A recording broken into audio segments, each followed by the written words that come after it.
Assalamualaikum warahmatullahi wabarakatuh.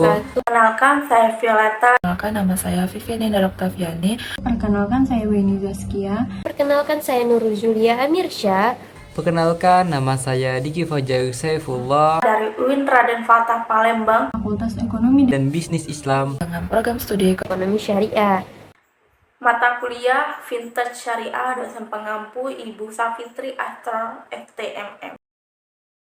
Baiklah, di sini saya akan menjelaskan mengenai pengertian vintage syariah. Nah, vintage syariah merupakan gabungan antara teknologi keuangan atau financial technology yang berlandaskan pada prinsip-prinsip syariah. Dalam hal ini, vintage syariah berperan sebagai platform atau layanan digital yang memastikan setiap proses keuangannya itu berlandaskan pada prinsip-prinsip syariah seperti larangan riba, gharar, maisir. Nah, vintage syariah hampir sama dengan vintage konvensional yang layanan digitalnya dapat mempermudah masyarakat dalam bertransaksi, berinvestasi, pinjaman, ataupun penggalangan dana. Namun dalam vintage syariah, semua aktivitas keuangannya harus berlandaskan pada ketentuan-ketentuan syariah. Nah, di sini saya akan menjelaskan mengenai produk dan layanan vintage syariah. Yang pertama itu ada peer-to-peer lending syariah. Peer-to-peer syariah bertujuan untuk memberikan akses keuangan bagi segmen masyarakat yang tidak terlayani perbankan konvensional, seperti pelaku usaha yang membutuhkan modal usaha. Contoh dari peer-to-peer lending syariah yaitu Dana Syariah dan Investri serta lain-lain. Kemudian yang kedua ada crowdfunding syariah. Crowdfunding berbasis syariah bertujuan untuk menghimpun dana dari berbagai pihak untuk mendorong proyek atau usaha dengan akad syariah. Contoh dari crowdfunding syariah itu ada Bishaq dan lain-lain. Kemudian yang ketiga ada e-wallet syariah. Nah, e-wallet syariah ini merupakan aplikasi yang memungkinkan penggunanya untuk melakukan berbagai transaksi keuangan secara non-tunai. Nah, e-wallet syariah juga tidak hanya menawarkan pengalaman fitur non-tunai aja, tetapi mereka juga menyediakan layanan lain seperti fitur menabung dan investasi. Contoh dari e-wallet syariah ini ialah BSI Mobile. Nah, yang keempat ialah asuransi syariah atau takaful. Nah, asuransi yang berlandaskan syariah ini ialah bertujuan untuk melindungi dan membantu antar peserta asuransi. Berbeda dengan asuransi konvensional yang hanya mementingkan kontrak untung rugi antara perusahaan dan pemegang polis. Contoh dari asuransi syariah ialah Takaful Indonesia. Kemudian yang kelima atau yang terakhir ialah marketplace syariah. Nah, ini ialah platform e-commerce yang memfasilitasi jual beli yang memperhatikan prinsip-prinsip syariah seperti larangan riba, gharar, maisir, dan memperhatikan produk atau jasa yang diperjualbelikan itu halal. Contoh dari marketplace syariah tersendiri itu adalah Shopee Barokah, Blibli Hasanah, Tokopedia Salam. Nah, itu aja penjelasan dari saya. Sekian. Baiklah, saya di sini akan menjelaskan tentang akad yang digunakan dalam e-wallet syariah. E-wallet syariah menggunakan berbagai akad yang sesuai dengan prinsip syariah dalam transaksi keuangan. Salah satu akad yang umum digunakan adalah wadiah, yaitu titipan dengan jaminan di mana pengguna menitipkan dana kepada penyedia e-wallet dan penyedia dapat memanfaatkannya dengan jaminan bahwa dana tersebut tetap tersedia saat dibutuhkan. Selain itu, akad qardha juga dapat diterapkan jika e-wallet memiliki fitur pinjaman tanpa bunga. Jika e-wallet menyediakan layanan investasi atau tabungan, akad yang digunakan biasanya mudharabah, di mana pengguna bertindak sebagai pemilik modal atau sohibul ma'al dan perusahaan sebagai pengelola atau mudharib dengan sistem bagi hasil. Untuk layanan biaya administrasi atau transaksi, e-wallet syariah dapat menggunakan akad ijarah yang merupakan sistem sewa jasa. Semua transaksi dalam e-wallet syariah diawasi oleh Dewan Pengawas Syariah atau DPS agar tetap sesuai dengan prinsip Islam dan terhindar dari unsur riba, gharar atau ketidakjelasan, serta maisir atau judi.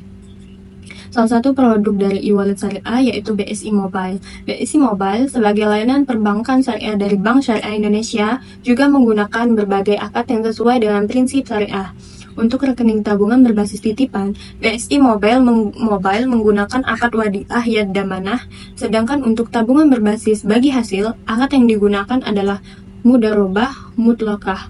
Dalam pembiayaan konsumtif seperti kredit pemilikan rumah atau KPR atau kendaraan, BSI Mobile menerapkan akad murabahah, yaitu skema jual beli di mana bank membeli barang terlebih dahulu dan menjualnya kepada nasabah dengan margin keuntungan yang disepakati. Untuk layanan leasing yang berakhir dengan kepemilikan, BSI Mobile menggunakan akad ijarah muntahiyah bitamlik atau IMBT. Sementara untuk layanan pinjaman tanpa bunga seperti pembiayaan talangan haji, akad yang digunakan adalah Korda. Seluruh transaksi yang digunakan melalui BSI Mobile diawasi oleh Dewan Syariah Nasional agar tetap memenuhi prinsip syariah dan memberikan layanan keuangan yang adil serta transparan bagi nasabah. Baik, di sini saya akan menjelaskan perbedaan e-wallet konvensional dengan e-wallet syariah. Contohnya adalah BSI Mobile. Pertama itu adalah prinsip bunga atau prinsip bagi hasil. BSI Mobile sebagai e-wallet syariah itu melarang riba atau bunga. Semua transaksinya menggunakan sistem bagi hasil seperti mudharabah dan musyarakah. Sedangkan e-wallet konvensional seperti OVO atau Dana itu menggunakan sistem bunga. Yang kedua itu adalah transparansi dan pembagian risiko. Di e-wallet konvensional, risiko sepenuhnya ditanggung pengguna. Sebaliknya, e-wallet syariah atau BSI Mobile risiko dibagi adil antara pengguna dan pihak bank, jadi lebih transparan dan aman. Yang ketiga itu adalah larangan goror dan mindshare. BSI Mobile menghindari transaksi yang mengandung goror atau ketidakpastian dan mindshare judi. Dana pengguna dikelola dengan jelas tanpa spekulasi. Sedangkan e-wallet konvensional tidak memiliki pengawasan khusus, jadi memungkinkan transaksi yang belum halal atau belum tentu jelas. Yang keempat itu adalah investasi ke sektor halal. Dana di BSI Mobile hanya diinvestasikan ke sektor yang halal sesuai prinsip syariah, jadi jauh dari industri haram seperti judi. Berbeda dengan e-wallet konvensional yang tidak membatasi dana mereka, bisa masuk ke sektor apapun tanpa mempertimbangkan kehalalannya. Yang terakhir adalah tujuan sosial dan inklusivitas.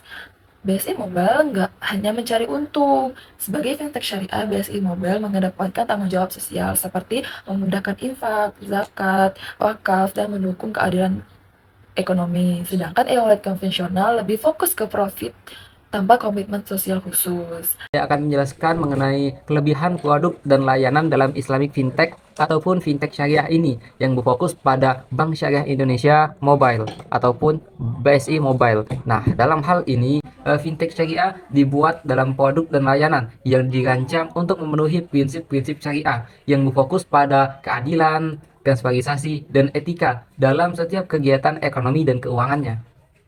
Nah, dalam produk dan layanan fintech syariah termuat menjadi 5 bagian, yaitu P2P lending syariah, di mana ini menyambungkan pemberian pinjaman, dan yang kedua yaitu crowdfunding syariah, dan yang ketiga e-wallet syariah, yang keempat asuransi syariah, dan yang kelima marketplace syariah. Nah, dalam hal ini kita akan membahas mengenai e-wallet syariah, di mana kita ketahui e-wallet adalah sebuah layanan keuangan yang berbasis aplikasi yang memungkinkan pengguna dapat melakukan setiap transaksi dimanapun dan kapanpun secara non-tunai. Nah, dalam hal ini ditekankan dalam prinsip-prinsip dan akad syariah. Jadi, e-wallet ini tidak hanya memberikan transaksi yang mudah dan secara non-tunai, tapi juga memberikan fitur seperti investasi dan tabungan yang berbasis syariah.